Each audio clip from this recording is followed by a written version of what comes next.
Hello, welcome to my channel. My name is Hannah and let's talk Ray Russell. So we've yet again come to another reading vlog. This time I'm going to be reading a collection of stories by the author Ray Russell. It's simply just called Haunted Castles. I didn't notice this until I pulled this off of my bookshelf again, but the foreword is actually by Guillermo del Toro. I thought that was kind of cool. On the back of the book, it's actually blurred by Stephen King, but this is an author where there really isn't a lot of information about him. Like, his Wikipedia page is very tiny, and pretty much the little tiny bio they have in the beginning of this of him is pretty much all his Wikipedia page says, or any other pages. And I read the foreword already, and Del Toro describes him as a forgotten writer, and I had never heard of him before until I found this book in one of the local bookshops here. But I'm gonna read the little bio that's in here. It says, Ray Russell was born in 1924 in Chicago, Illinois, and served in the U.S. Army Air Corps in the South Pacific during World War II. After the war, he attended the Chicago Conservatory of Music and the Goodman Memorial Theater, and soon became executive editor of Playboy, where he played a vital role in turning the magazine into a showcase for imaginative fiction. At Playboy, Russell published such writers as Ray Bradbury, Kurt Vonnegut, Richard Matheson, Robert Bloch, and Charles Beaumont, while also editing many of the best-selling Playboy anthologies, including the Playboy Book of Science Fiction and Fantasy and the Playboy Book of Horror and the Supernatural, which I did not know stuff like that existed. So I feel like I'm gonna have to look that up, because what is happening? If I can find the covers of them, if they are appropriate for me to put on YouTube, I'll pop them up here. If not, you know why. His first novel, The Case Against Satan, was published in 1962, and his best-known work, Sardonicus, was called perhaps the finest example of the modern Gothic ever written by Stephen King. His work also included publications in the Paris Review and several screenplays, including Mr. Sardonicus, The Horror of It All, and X, The Man with the X-Ray Eyes. Russell received the World Fantasy Award for Lifetime Achievement in 1991.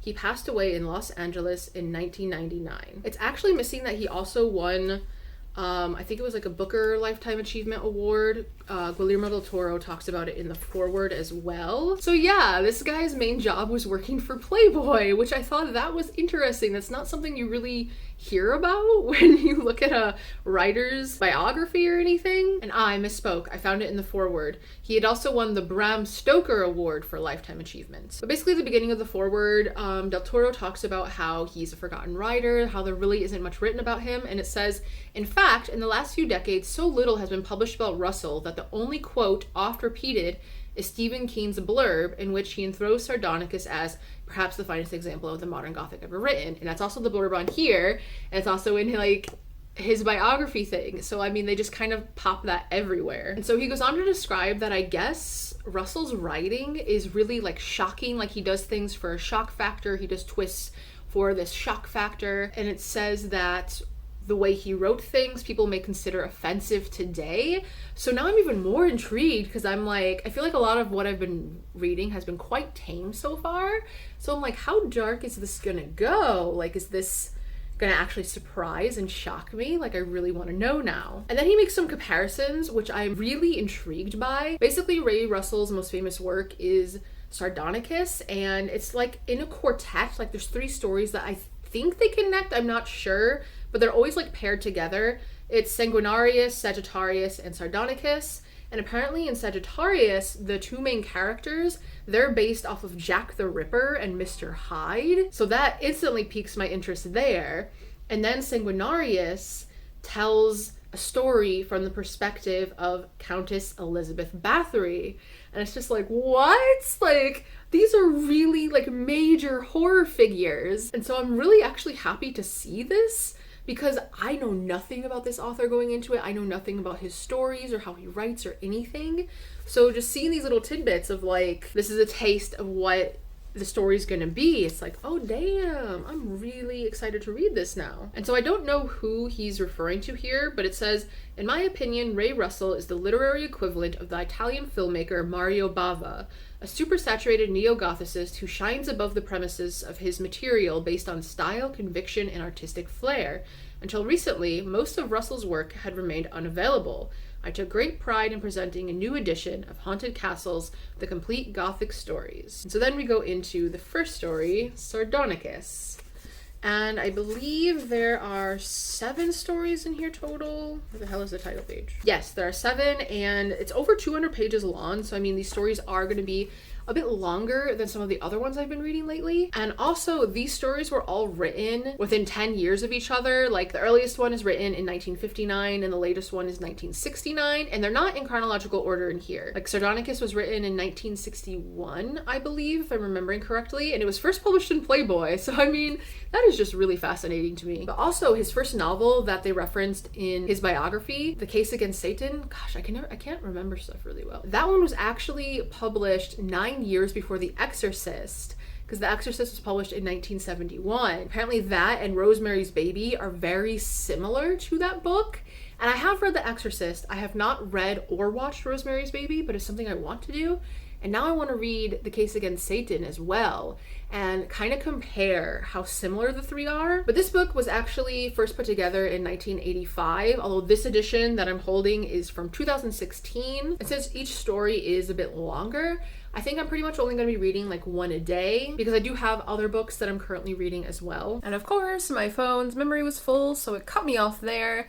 But I'm going to start reading the first story now. I'm definitely not going to read all of it right now. I have some cleaning and stuff I need to get done. But it looks like there's chapters, so I'm going to try to maybe just read the first chapter right now.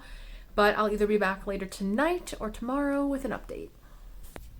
It's now a few hours later, and I just finished Sardonicus.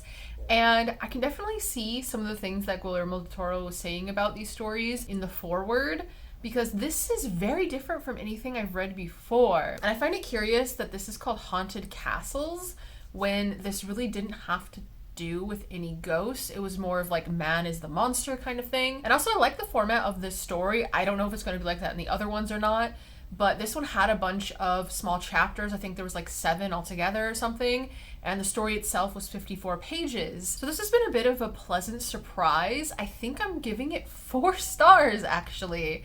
And it actually could have been higher, but there's one thing I'll mention in a minute here where I was just like, nope, nope, nope. And that's another thing of how I can see what Del Toro was saying. But pretty much this is about a doctor from London. He gets in the mail this invitation from this woman that he used to be in love with when he was younger, but he hasn't seen her for 7 years. She kind of just like dropped off the face of the earth kind of thing. And it turns out that she's living with this man in Central Europe who is her husband, and she's inviting him to come visit them for an indefinite amount of time. Because it turns out this man is afflicted with what is basically like kind of like lockjaw, but it's something that usually you only see in deceased patients, but he is locked in this smile. His face is always smiling. He cannot put his lips together at all, and he's been like that since he was a child, which I just saw the movie Smile the other day, and so that's instantly where my mind went, is like those creepy like vicious smiles kind of thing. And it's just like, damn, that kind of makes this that much more creepy. Pretty much this guy wants this doctor there to try to help him because he's gone through all these other avenues and he's always wanted to meet this doctor. And so when he found out his wife actually knew this guy, he's like, fuck yeah, invite him over, like you're the perfect person to do it. I don't want to say much more than that. Things go from there. The tone of his visit definitely changes, and there's a few little like twists going on. Bit of a content warning. There is a threat of rape at one point in here, and it like came out of nowhere. It was not what I was expecting. And because for a little bit they're leaving it like unnamed, and then when they come out and say it, I'm just like, wait, what? And so this is probably definitely like the controversial kind of like shock factor stuff that Del Toro was talking about in the foreword, and I was not okay with it. It was just, oh, don't like it, and don't like how it was used in just So that's why instead of, it probably would have been like a 4.5, but I'm just gonna say it's a 4 because I really enjoyed the rest of the story. Like I said, it felt very unique. Like the little twists that he threw in there, I really enjoyed. And the writing style as well, I thought was fine. I'm kind of surprised that this was written in like the 60s and stuff, because it honestly feels like it's something written from the 1800s or early 1900s. Like I wouldn't read this and be like, yeah, this is from the 60s kind of thing.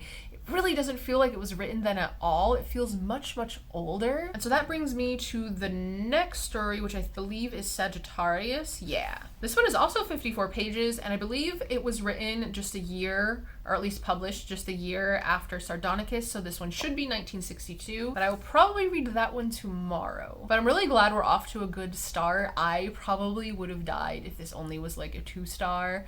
But yeah, I'm intrigued to see where his writing goes and how the other stories are written and just the plot lines and stuff, because that was quite unexpected and more refreshing than I anticipated.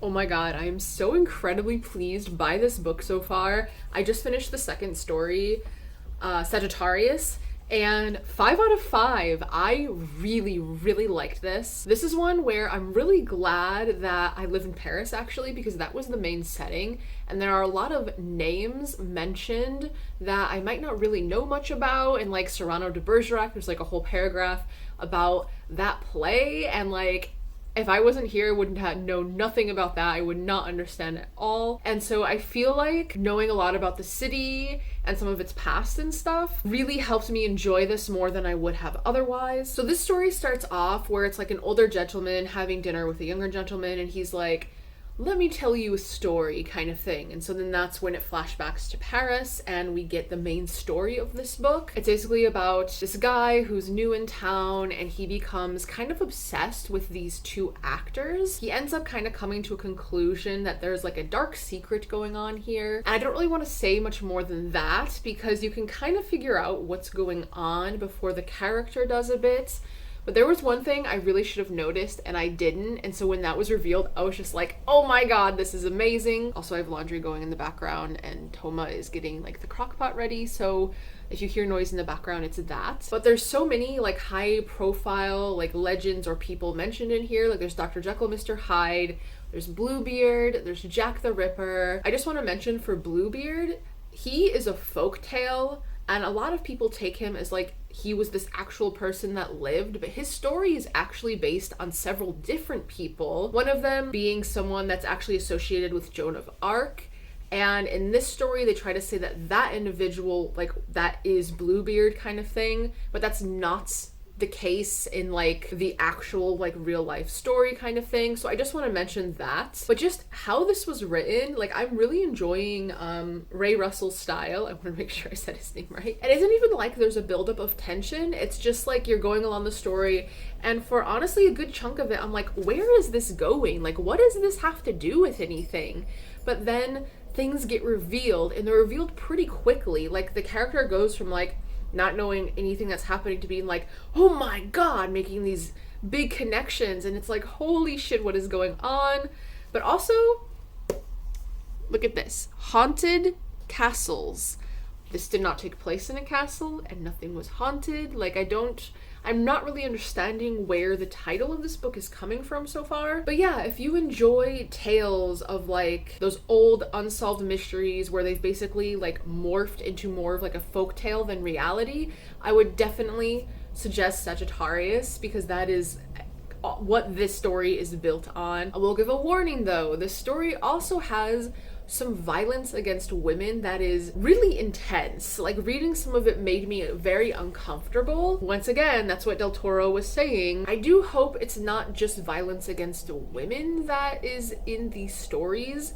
Like it's really just been like complete brutalization of women, like in like real life in the story and also on the stage, because like this one had a lot to do with theater and the Grand Guignol, or however you pronounce that. But even with that, this is still like a 5-star read for me.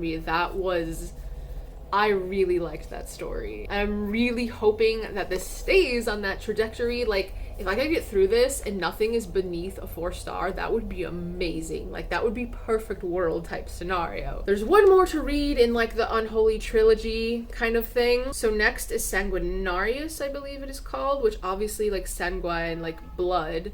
And so this is the one that should be about like Elizabeth Báthory. And this one's from 1967, I believe. And it's also 54 pages. So I guess all of these 3 in like this trilogy are all the same amount of pages. That's interesting. And so after this one, the stories get a lot shorter, because I mean, you can see it looks like I'm halfway through this book already, and I've only read 2 of the 7 stories, so the last 4 are gonna have to be quite short. But now I'm just really excited to read this next one, because these first 2, this has probably been like the best opening to a short story collection I've ever encountered so far. So until tomorrow, probably.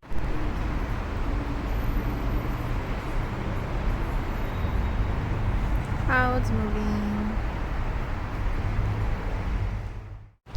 So I'm actually really excited that I'm getting at least one more day of being able to read outside on the couch. I feel like I haven't really been able to do that much this year. And this is the other thing I'm reading right now as I stab myself in the face with it. Clown in a Cornfield. It is not the greatest right now. I'm just over 100 pages in, and we only have the very first death, so I mean, it's been very slow so far, but I'm hoping it's gonna pick up from here. But like, the past few weeks have been so weird, because like, oh god, what did I just do to my hair? But yeah, the past few weeks have been so weird, because with all the reading vlogs I've been doing and stuff, pretty much I have like 3 books going at once at all times. And so I'm reading them at like different parts of the day. Like my Les Miserables and the short story collections I've been reading, I pretty much do like one right after another. And then like this, I usually only read at night before bed. But right now I want to read outside when I can. So I'm going to try to read that a little bit during the day for once. Oh my goodness. Yum. He's going to show up. He's already out of the thing. He always does. He's sniffing up his bed though. That's fine. It's just washed. Yeah. No, you have to be here. The boy has arrived. The boy has arrived. Oh, jeez. She's so cute, though. And he is just an observer.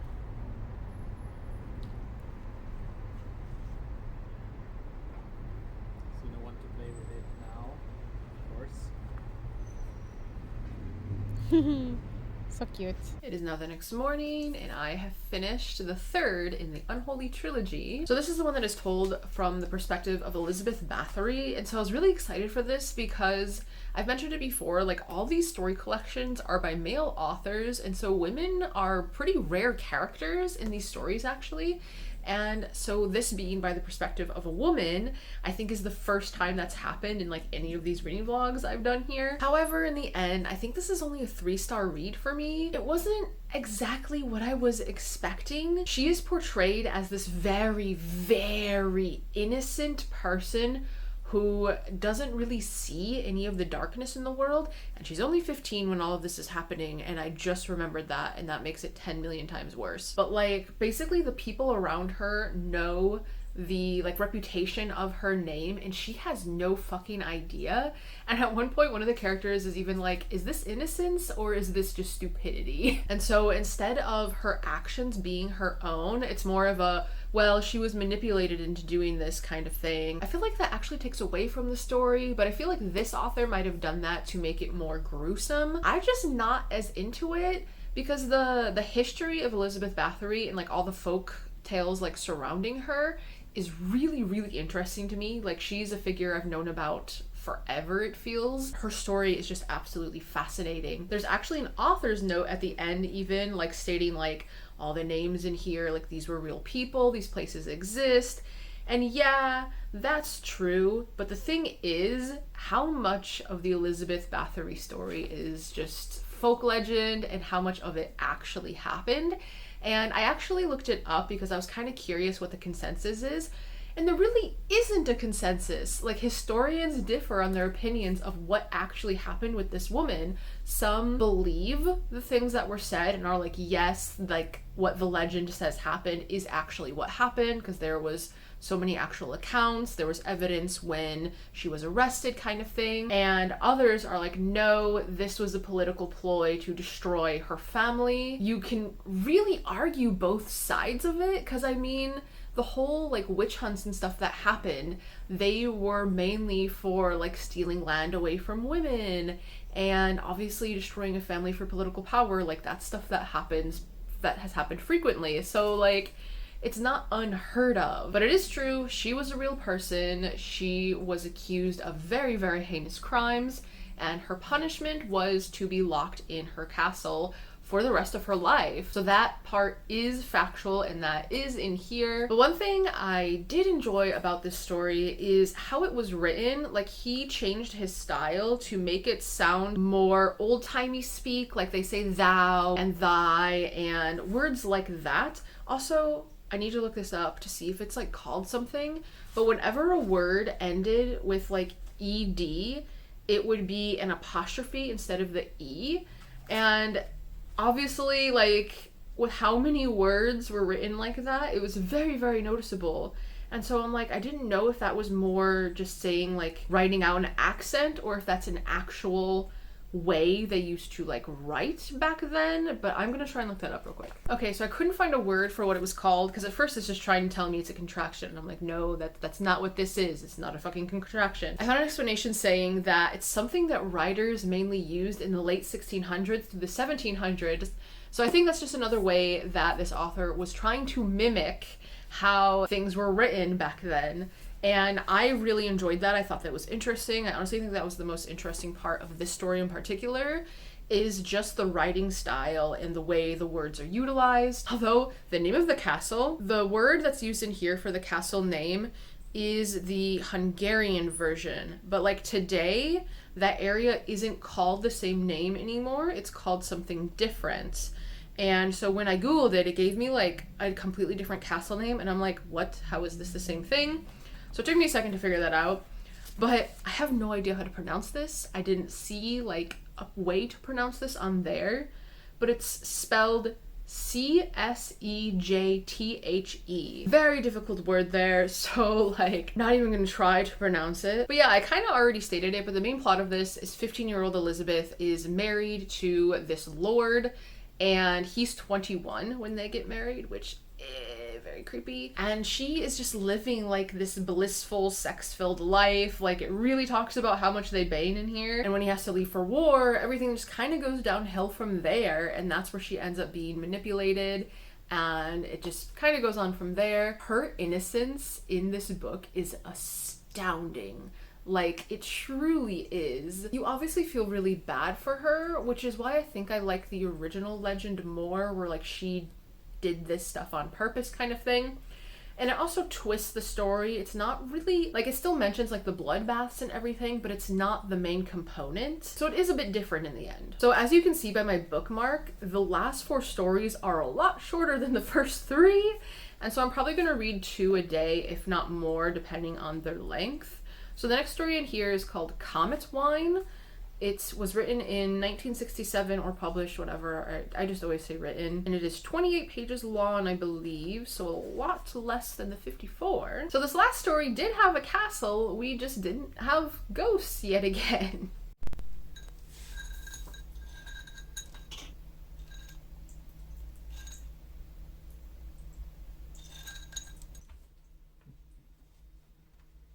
What are you doing, Appa?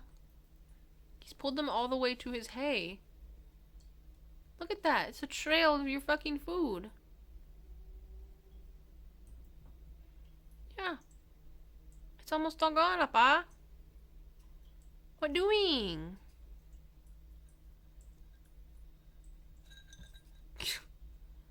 You getting out every last kernel? Every last kernel, Appa? And another story down. So I read Comet Wine this morning, I believe it was called. And I'm noticing with these stories, the beginning of them, I get worried. I'm like, oh no, is this going to be the first 2-star read in this?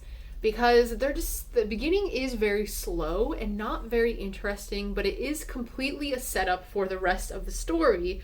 So it is necessary. But what I thought was going to be a 2-star turned into a 4-star. So in this one, this guy is like obsessed with trying to find out about this Russian composer. Like, he cannot find anything about this guy. All the information he can find is in these letters that he had received.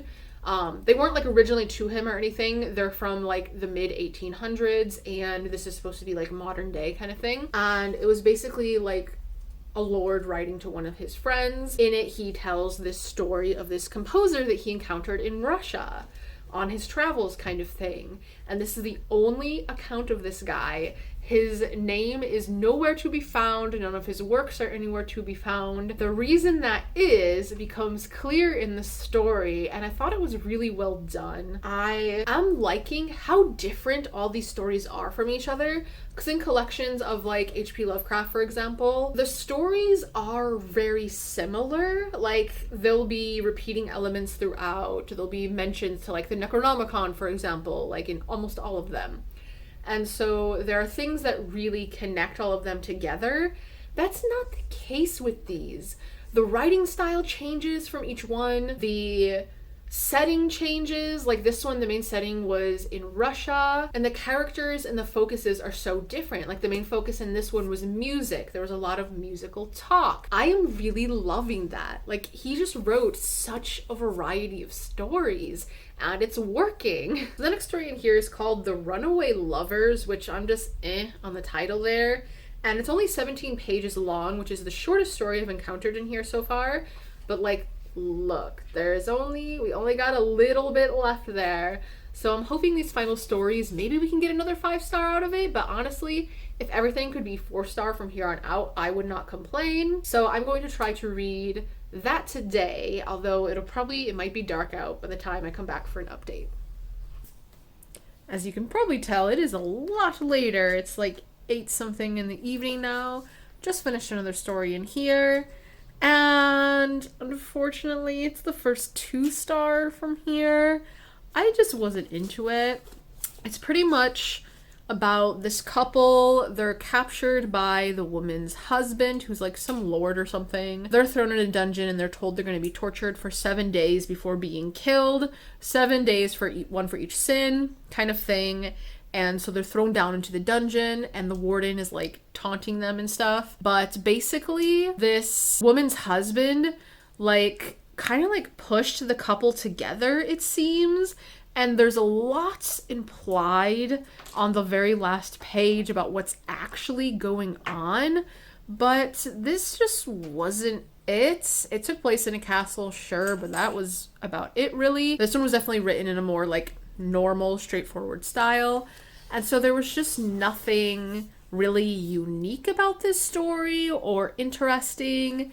And it didn't feel like anything new at all. So yeah, I think it's just okay and just worth a 2-star in the end. And so now that means there's only 2 stories left, I believe. And this next one is from 1969. And it also has an alternate title. In here it's called the Vendetta, but the alternate title is like The Man Who Rhymes or something like that. And so I will read that and the very last story tomorrow, because it looks like there's only a few more pages left in here. So until then, I have finished the book. I read both of the last 2 stories today, especially like the last one was just like 5 pages long. So I just figured I would read them one right after another. And today is actually Sunday.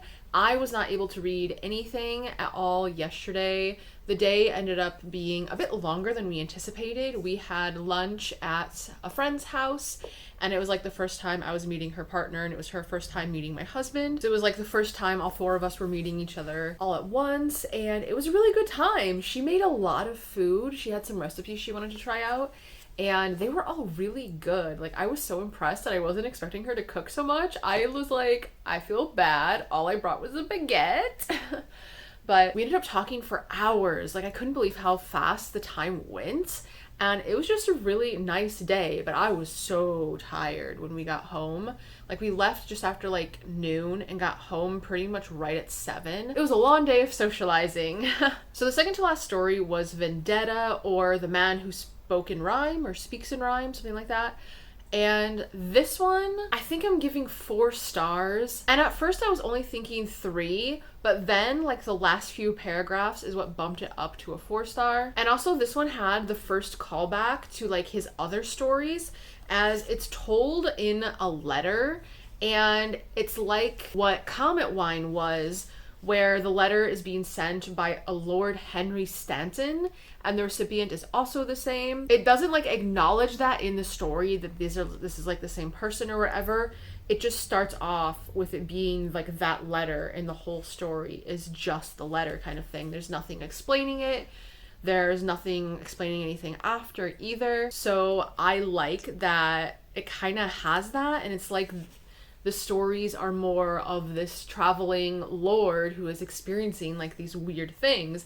So I'm curious to know if he ever pops up again in any of his other short stories. But this one I can't say much about because of the twist. It would 100% give it away. But I did want to read the first paragraph in here of the letter because I find it really funny.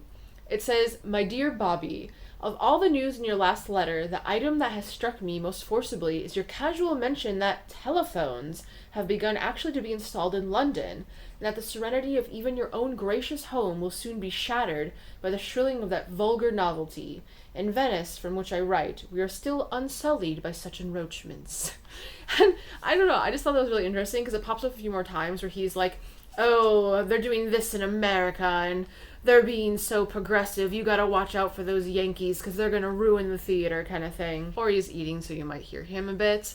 But essentially, he ends up telling a story that takes place in a palazzo, so I guess we're closer to the haunted castle thing. Basically, there's this brother and sister that live there. The brother is like hideous looking. There isn't exactly anything wrong with him, but he's just not attractive, I guess, and he only talks in rhyme, which is where that comes from, and Ori is messing with everything right now. If the frame keeps shifting, it's because Ori is grabbing onto things. So the brother is a man who isn't really considered attractive, and he only speaks in like rhymes and riddles kind of thing. And the sister, she is described as like the most beautiful creature on earth kind of thing. She's very like ethereal, and pretty much everyone wants her hand in marriage, which the brother always refuses everyone. And so she's just like, "Why are you doing this kind of thing?" And he gives her some weird like riddle rhyme about blood. And that's all I'm going to say because anything more would be a spoiler. But it was a fine story because it's, like I said, in this it's very common to not really understand what's happening until the very end or the last few lines. And with this one, it's really interesting because it makes you believe one certain thing, but then at the end, it makes you question that, and so you don't really know what is real and what is not. And then the very last story in here, like I said, it's only like 5 pages long. It's called The Cage, and it was written in 1959, so it's the earliest one out of all of the stories in here. And I'm wondering if it was the precursor to the short story, The Runaway Lovers. There it is. I couldn't think of what the title was. But it seems almost like a precursor to that story, and so I find it kind of interesting that that's how we're ending. And since it's so short, it's another one where I can't really say much. But there's this married couple, and it starts out with their conversation of her being like, they say he is the devil. And she's referring to one of the employees of her husband, who is deemed as kind of like cold and ruthless, but also like a ladies' man type of thing. And the husband's just like, "Oh, like that's hogwash," kind of thing. They just kind of have this conversation. And then it turns out the wife is having an affair with said man, and things kind of go from there. And the very last sentence of this story is what gets me, and I wonder if that's why they made it the last story in here. Oh, the last sentence just ties everything together so well. And it's another one where it was like 3 stars because it was just okay, but then the very ending changes it into 4 stars. But this one you can more see coming than the previous one. Like in the Vendetta, you literally have no idea what's happening, and then it's all revealed and like laid out in front of you at once, and it's just like, what? Why is that the direction this went into? So like once again, yeah, we were kind of in a castle, but none of these really have to do with ghosts. So overall, this ended up being quite an enjoyable book. Like I'm gonna have to check the actual average, but it's probably gonna be 4 stars. Like I enjoyed almost everything in here, which is quite unusual for me. And honestly, my only like real nitpick is the title of this, like Haunted Castles. These are not about haunted castles at all. There aren't any ghosts in these stories. That's just not the central theme here. I really think they should have taken that off and just had it be the complete Gothic stories, like of Ray Russell kind of thing. I think that would have made a lot more sense for what these actually are. And even though they're by the same guy, like it really felt like this could have been a collection of different authors, because he really changed his style to go with the time period and the setting of where each of these stories takes place. And I really like that. I appreciate that a lot. It definitely made it more unique, kept it more fresh, and it kept you guessing at what was going to happen. So I am pleasantly surprised by this. I had no expectations because I never heard of Ray Russell or any of his stories before. And now I'm like, I want to read everything. Like, how did this guy get lost to time if his stuff is this good? Like, why the fuck is Henry James so amazing and popular and this guy's in the shadows when, like, it's a night and day experience here? So let me check what the average rating is for this real quick. So the average for this book is a 3.71, which will obviously be rounded up to 4 stars on Goodreads, and that makes this one of the best short story collections that I have read, especially lately. After this one, I just have one more left that I own to read, and so I'm really hoping we can end this on a high note with that one. So I hope I don't end up regretting the reading order here, but I highly recommend this if you are into Gothic stories, as always kind of thing. Like, I mean, it's obvious, it says it right on the cover. Also, if you enjoy stories based on historical figures or legends like Dr. Jekyll, Mr. Hyde, Elizabeth Báthory, that kind of thing, that's obviously very prevalent, especially in the first 3 stories here. And also, if you like stories where it doesn't really come together until the very end, like the last few paragraphs kind of thing, where it more surprises you and isn't exactly something you can guess along the way. Like, it definitely varies on how, like, guessable or what kind of theories you can come up with. But I definitely think this is a very good reading experience, easy to read and quick. Like, if I just read this like a normal book, I honestly feel like I could have read it in like 2 days kind of thing. Like, the font in here is quite large, like I might have shown this before, and it's just so readable. So I think I would definitely recommend this to most horror fans. And with that, thank you for hanging out with me. It is always appreciated. And until next time, bonne journée and au revoir.